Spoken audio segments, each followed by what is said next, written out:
Assalaamu calaykum waraxmatullaahi wabarakaatu. Mar kale iyo muuqaal cusub ku soo dhawow BTech.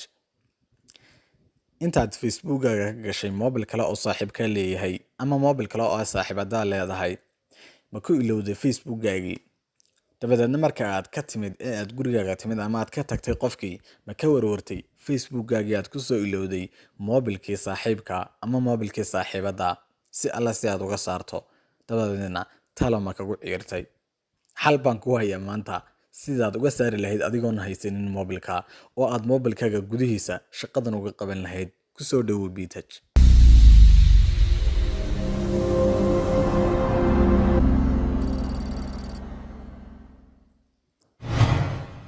Marka ugu horeysa ee aad Facebookaga rabta inaad gasho, waxaad samayn doontaa xogaa tallaabooyina. Haddaba intaa ka hor inta aanad qaadin, halkan waxaan kugu sheegayaa adiga oo moobilkaaga haysta in aad qof kale ka saari karto Facebookaagii aad ku soo ilowday. Moobilkaaga adigoo isticmaalaya ayaad ka saari kartaa Facebookii aad ku soo ilowday moobilkii saaxiibka ama moobilkii saaxiibada. Haddaba aan soo furno Facebook app si aynu shaqadan u qabanno. Markaad Facebooka soo furto, waxa aad dooran doontaa saddexda dhibcood ee xagga sare ku yaala. Haddii aad iPhone haysatana waa xagga hoose. Marka aad saddexda dhibcood doorato, halkan waad arkaya inuu Facebookaygii yahay. Kor baad markaasi u wadi doontaa. Waxaad halkan kasii xulan doontaa Settings and Privacy. Settings and Privacy markaad sii xulato, halkanna waxaad kasii xulan doontaa Settings. Settings markaad soo xulato, halkanna waxa aad kasii xulan doontaa Security and Login. Security and Login markaad xulato, halkaa ugu sarreysa ee ay ku qoran tahay Where you are logged in, see all halka ay ku qoran tahay baad ku dhufan doontaa si aad u aragto moobiladii aad Facebookaga gelisay oo idil. Markaad ku dhufato, halkan waxa uu kaaga soo saari doonaa moobil alla moobilkii aad gashay ee markaasi Facebookaga gelisay. Haddii aad computer ka gashay, saasoo kale ayuu computer kugu soo saarayaa Windows PC. Taariikhdii aad gashay buu ku soo saari doonaa, meeshii aad ka gashayna uu ku soo saari doonaa.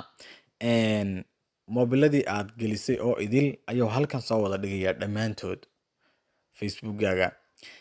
Haddaba halkan ugu soo sarreysa waxa uu soo dhigayaa labada ugu soo sarreeya waxa weeye hadda kanaad isticmaalaysa ee active now-ga ah aad ku jirto iyo moobilkii aad ku soo ilowday oo ah kan labaad ee ku xiga oo waqtigii aad markaasi kaga timidna waa halkan ayuu kuu soo saarayaa 3 minutes ago ama intay ku tahay adiga. Haddaba si aad uga log out gareyso, saddexda dhibcood baad taabanaysaa. Saddexda dhibcood markaad taabato, halkan hoose ay ku qoran tahay log out ayaad ku dhufan doontaa. Haddii aad secure account ku dhufato, halkan markaa waxa uu kuu soo saari doonaa isla markaana halkan kugu sheegayaa in aad ka log out gareyso. Applicationkii laga isticmaalay ama browserkii laga galay buu kuu sheegayaa, meeshii laga galay buu kuu sheegayaa, waqtigii la galay buu kuu sheegayaa. Waa kan if it was not you who logged in, we can take you through a few steps to secure your account. Haddii aadan adiga ahayn qofka isticmaalaya account-kaaga galay, waanu ka saari karnaa tallaabo yar oo aanu qaadno oo keliya. Halkan markaa waxa aad dooran doontaa log out. Haddii aad tiraahdo aniga maaha, not you, aniga maahana, waxa uu ka odhanayaa passwordkaaga bedel oo ka cusub samayso. Haddaba adigoon intaasoo dhan baa isku xeejin, saddexda dhibcood marka ku dhufato log out ayaad markaasi ku dhufan doontaa. Bal aynu tijaabina markaa Facebookaygana geliyay browserkan kale ee Feedmate. Hadda wadiga arkaya waan isticmaali karaa, markaa waan adeegsan karaa. Wuu ku jira halkan aniga ayaa geliyay.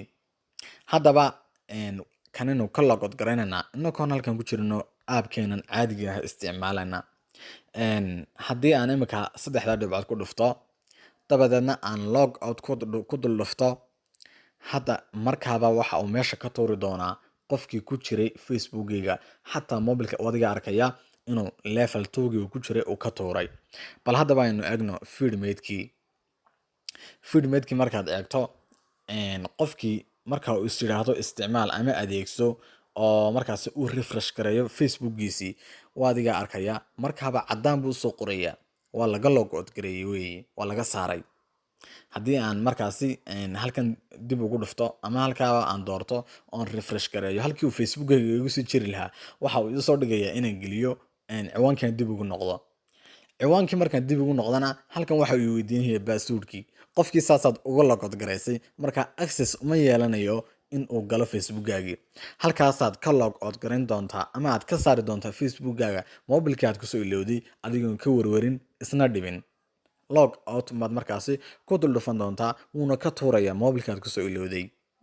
haddii aad doonayso dhammaan mobiladii aad ku isticmaashay oo idil haddii aadan hal mobil soo isticmaalin oo dhowr kusoo isticmaashay amba computer aad kasoo gashay hoos baad wadi doontaa log out all of sessions dhammaan meelihii aad ka gashay ama wixii aad ka gashay oo idil hal mar log out wadasi oo ka wada tuurbo halkan kuu soo dhigaya.